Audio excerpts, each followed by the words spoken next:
My best friend never thought I could get a boyfriend, now she's thirsting all over him and trying to get slammed. 24F, know I should be careful about calling someone my best friend in a post like this, but I don't know how else to refer to Jessie. 24F. Our parents are great friends, so we grew up together, and she kind of had my back in high school. Long story short, on the teenage food chain, she was on top, and I should be on the bottom.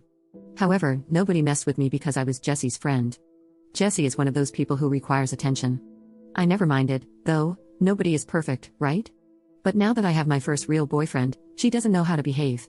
Every time we are together, she is really handsy, always touching his arms, running her fingers through his hair, and complimenting him. Now, she has even started with the prank hitting on his behind, you know? I just feel really uncomfortable with it. Maybe it's normal, I mean, Jessie has a lot of guy friends, so maybe this is okay? My boyfriend never thought much of it either. She is super pretty, so maybe I'm just jealous? Anyway, yesterday something really threw me off. My boyfriend had to do some work, and I had a book thing, hobby related, so we decided to meet later at a friend's house. They were getting together to drink and so on. My boyfriend finishes work early and calls me, but I don't really need him to come over to the book thing, I know he doesn't like it, so I just tell him to go to the friend's house. Then I start getting texts from Jessie like, "Girl, you gotta come to this party now, your boyfriend is so wasted lol, we drank so much, you need to come and stop us lol, I can't behave myself if you don't get here soon," and so on. The book thing took longer than I thought, and I was just getting madder and madder. But I am a very non-confrontational person, so I deal with it. I call my boyfriend when it's over because I don't feel like going to this party anymore, but I was his ride, so I ask him if he needs me to come pick him up. He says, sure, and I get there and don't even go inside. I am ready to release the hounds of hell on him, but he gets in my car, and he is stone cold sober. I ask him if he was drinking and then show him Jessie's texts. He gets super upset and says she was lying, he wasn't even hanging out directly with her but catching up with a friend who just came back to town. He says I should have texted him, letting him know what she was saying so he could confront her about it, since you don't ever seem to be able to give that girl some boundaries, his words. Now I am thinking maybe I should talk to Jessie? But maybe she was just tipsy and annoying me because she wanted me there. I don't know, I mean, this girl was really nice to me growing up when she could have been a B-word. I don't like how she behaves around him, but at the same time, I don't want it to look like I don't trust her. Is there a polite way of going about it? Update 1. Last night, we were alone because she wanted me to help her choose clothes for an event. I was at her place, so I thought I should say something. I was very polite and just said that I knew she meant no harm, but I didn't feel good about it, so I asked her if she could tone it down. She didn't really say anything mean, but her attitude was a bit off, I think.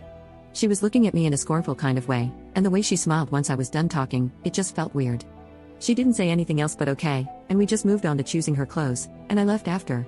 We were supposed to go get something to eat, but she said she was tired. I am not dumb, she was hurt.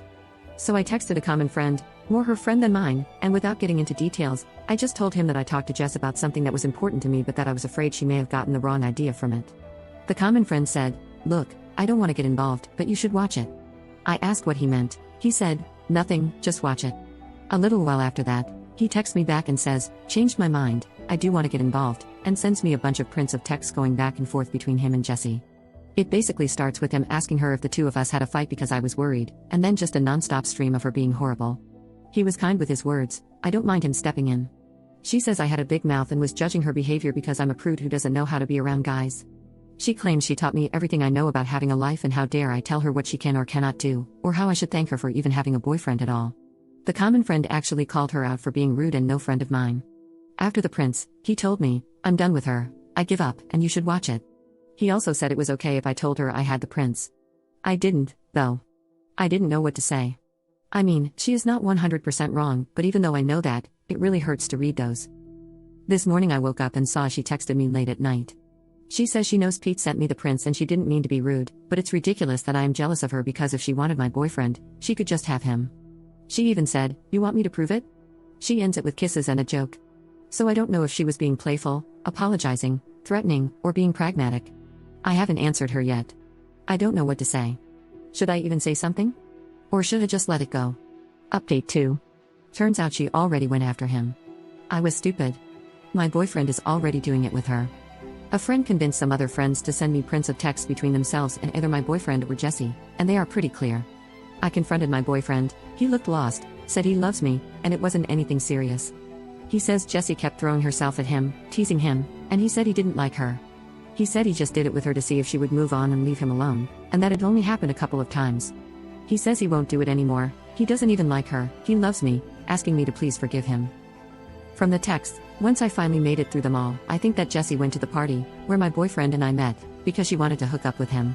She had it bad for him, but he didn't feel the same way. She was trying to get him to break up with me, and then to get me to break up with him, and it worked. As of yesterday, he is a single man. In some of those texts, they are talking about some of the hookups.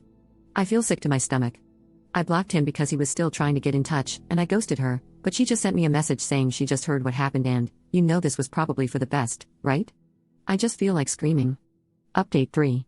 I said I'd come back if anything relevant happened. My ex-boyfriend kept trying to get in touch through common friends. They kept asking me to unblock him and at least hear him out because he was really sorry. He loved me, he was a mess, and he didn't mean to. Someone even went as far as to ask me if I was really sure it happened. They offered to send me prints of texts where he was talking about me, so I'd see how he always had great things to say and how much he cared, but I've had it with the print screen drama for life and said no. To the ones who insisted, I told them I wasn't unblocking him, had nothing to say or hear, and if they kept pushing me, I'd block them too.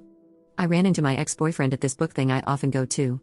Maybe I'm being presumptuous, but I think he went there for me. He didn't really have any business there, but I'm just speculating really. He asked if I had a few minutes for coffee, and I said I was late, so he walked me to my car.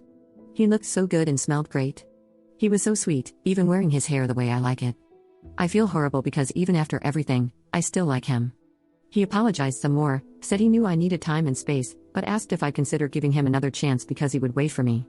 He said he would never talk to Jessie again and would act like they had restraining orders against each other, and I just found it really funny how everything he was saying required me trusting him, which I don't. So I told him I wasn't interested anymore, and he should move on. I wish I said something snappier or wittier, but I had nothing. This was Saturday, and I haven't heard from him or friends since. I think that was that. Jessie also kept trying to talk to me. Like I told some of you in comments, I had a trip coming up. It would have been me, Jessie, my ex-boyfriend, and a few other friends. Since Jessie couldn't afford it, my parents paid for most of her expenses. She must have remembered this right after everything went down and panicked because I had everything like vouchers, confirmation emails, credit card info, etc. I didn't block her at first because I admit I was having some fun watching her despair. I talked to my mom, and she was amazing. She told me I should cancel everything, even if it cost us money. It was fine, so I did. And for one last bit of print screen drama, I printed all the emails I got confirming cancellations and sent those to Jessie with the word bye before blocking her. My roommate has been amazing. We were never really close, and now I don't even know why. She canceled plans with her friends to stay with me and invited me to go out with them next weekend. A few of you suggested I see a therapist, and I did. I really liked it. It was just one appointment, and I mostly just talked, but it felt good. She gave me homework. She talked a little about unhealthy and abusive relationships and asked me to think about my friendship with Jessie and try to point out what was healthy and what was unhealthy about it. It made me realize she was never really my friend. She was taking advantage of me for years, and she even had me thanking her for it. The therapist also told me about this saying, and I think it was called the narcissist's prayer, which goes something like, "That didn't happen. If it did, it wasn't my fault. If it was, I didn't mean it. And if I did, then you deserved it," which is totally how Jessie is handling this entire thing now, so good riddance indeed. And a final piece of gossip, Pete talked to me yesterday. He checks up sometimes. He's a good guy, and again, he likes guys, in case someone is still thinking this might turn into a romantic comedy. He said Jessie was super sure that since I broke things off, she and Dean would hook up right away, but apparently, he doesn't have the same plans, and that freaked her out over the weekend. Pete says he really is a mess and went out drinking hard for 4 nights in a row to the point he had to be carried home by his pals. And yesterday, they all went out for lunch at this burger place. Jessie was going to run her fingers through his hair or something, and he just pushed her away and told her to stop and never touch him again. Great that now he manages to do that, huh? I guess, in the end, he really did like me in his sick way. The thing is, I don't want to be with someone who likes me in a sick way. I want to be with someone who likes me in a healthy way, and I think I deserve that. I'm also thinking about taking the money I got back from the trip to go somewhere else by myself, but haven't decided yet though. Anyway, this will be the final update on this, as it is unlikely that I will have anything new to add. Now, I think I just need time to heal and let go, you know.